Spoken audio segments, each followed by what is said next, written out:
Skills categories. A look at the testing care plans. A presentation brought to you by foryourcna.com. Hi, this lesson will focus on the specific skills you will be assigned to perform during the CNA exam through Prometric in Florida.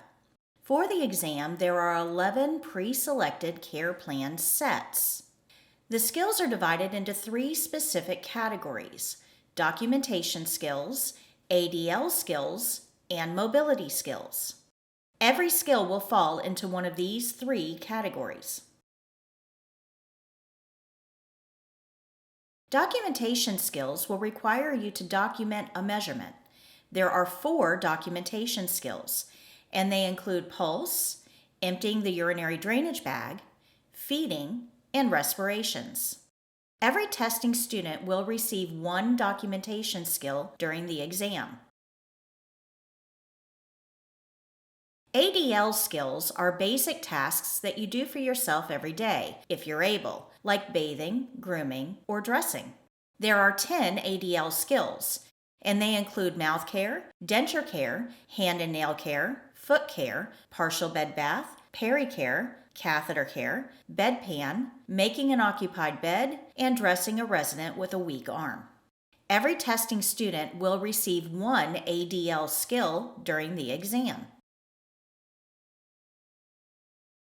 Mobility skills involve movement of the patient. There are 6 mobility skills, and they include range of motion of the shoulder, range of motion of the elbow and wrist, range of motion of the hip, knee, and ankle, transferring from bed to wheelchair, ambulating with a gait belt, and changing position to supported side lying.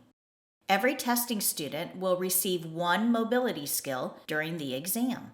So, for the exam, each testing candidate must perform 1 documentation skill, 1 ADL skill, and 1 mobility skill.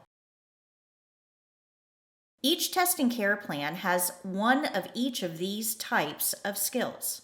These are documentation skills, these are ADL skills, and these are mobility skills. Let's look at each care plan set a little closer. As you can see, this skill set has a documentation skill, a mobility skill, and an ADL skill.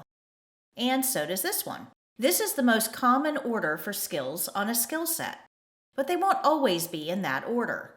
It doesn't matter which skill comes first on your care plan, because you are simply going to follow the care plan. During the exam, you are required to perform the skills in the order listed on the care plan. You are not allowed to change the order of the skills. During the exam, the computer will select 1 of these skill sets. The evaluator will read the care plan out loud, then give it to you to review. You can look at the care plan as often as you want, at any time during the skill. You're not required to memorize all of these skill sets. These skill sets are provided so that you can practice for the exam using the actual testing care plans if you wish. But for the exam, remember that you must perform the skills listed on the care plan in the order they are listed. So that's the best way to practice, too.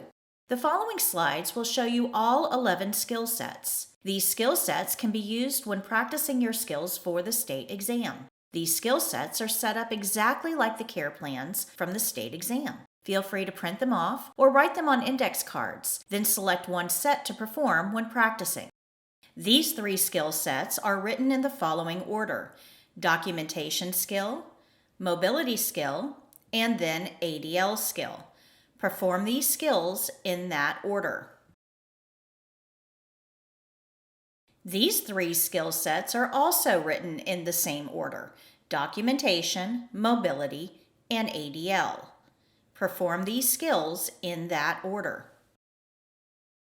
These 2 skill sets are written in a different order: documentation skill, then an ADL skill, followed by a mobility skill. Perform these skills in that order. These 2 skill sets start with an ADL skill and then have a documentation skill and finally a mobility skill. Perform these skills in that order. The last skill set starts with a mobility skill, followed by an ADL skill, with a documentation skill last. Perform this skill set in that order. You should now have an understanding of the types of skills you will be assigned to perform during the clinical portion of the exam and how the skill sets work during the test. We hope you found this information helpful as you prepare for your clinical test. We wish you luck on your CNA state exam.